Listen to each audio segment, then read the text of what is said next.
welcome back. Well, this is really interesting. Do you have trouble falling asleep? Well, the new Sleepy Girl Mocktail might just be what you need. I'll be the one to tell you if this Sleepy Girl Mocktail actually works. This right here, which is tart cherry juice. And you'll need a very good grade of magnesium. And sparkling water.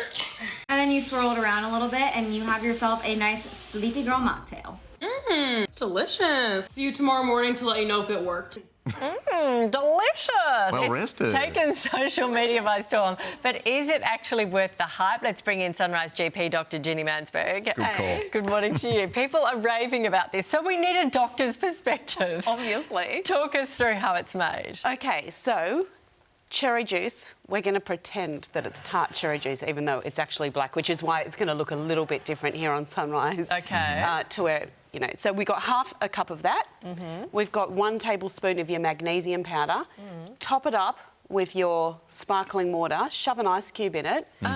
I don't know about you, but I look at drinking that straight before bed and all I can think of is how many whees am I going to need to make at night? Right. So take us through the couple of ingredients and why they would work or wouldn't work. Yeah. So some studies have found that taking magnesium before bed helps with sleep.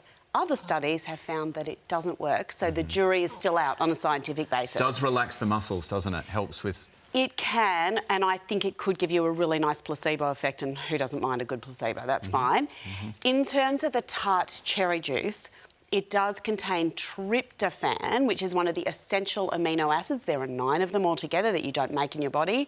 And it is converted to melatonin and serotonin. Melatonin, your sleepy hormone. Serotonin, one of the feel-good hormones in your brain. And that is the theory as to how it would actually be working.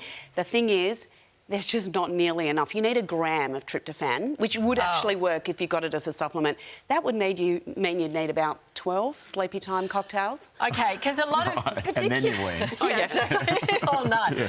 Particularly the women I speak to say it's not necessarily getting to sleep, it's staying asleep all night that's the trouble. Would this help? I don't think it's going to help anyway, but, you know... Oh, can I have a taste while we talk about this? Go for it. I actually want your verdict on this. Okay. Go, have a go. It's got... Does it smell good? It actually Can does I smell. just give you a caveat here? It smells very sweet. So we've got Good, though. sweetened magnesium powder, plus it is black cherry juice, which is full of sugar. Okay. Whereas in the Sleepy Girl Mocktail, which is really hard to get in Australia, it's tart cherry juice, which...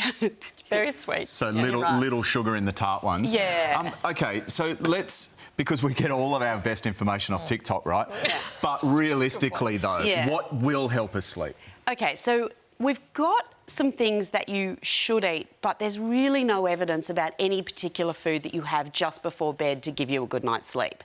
Okay. What we know is that people who have a decent diet, have enough dairy, have enough fresh fruit and vegetables, have decent amounts of magnesium in their diet, like from nuts and things like that, they sleep better. Okay. But I can't give you the recipe for the pre-bedtime snack. In fact, I wouldn't be snacking before bed because that's going to put on lots of weight. So I'd actually just go for a generally good diet. It's more about what you avoid. So just really quickly, what should we stay away from? OK, if you are one of the 60% of Australians who genetically can't tolerate coffee, so I can have a coffee shop before bed, no worries, because I'm one of the 40% who don't have that gene. But if you can't tolerate caffeine, avoid caffeine. Definitely avoid all your greasy food and your chilies that are going to give you some reflux. And alcohol, you can get off to sleep like a treat. You're going to have a terrible night's sleep. Right. OK, I have been on something. Ooh. And yeah, I'll give you a tease. It's an Australian company. We're going to tell you more about it.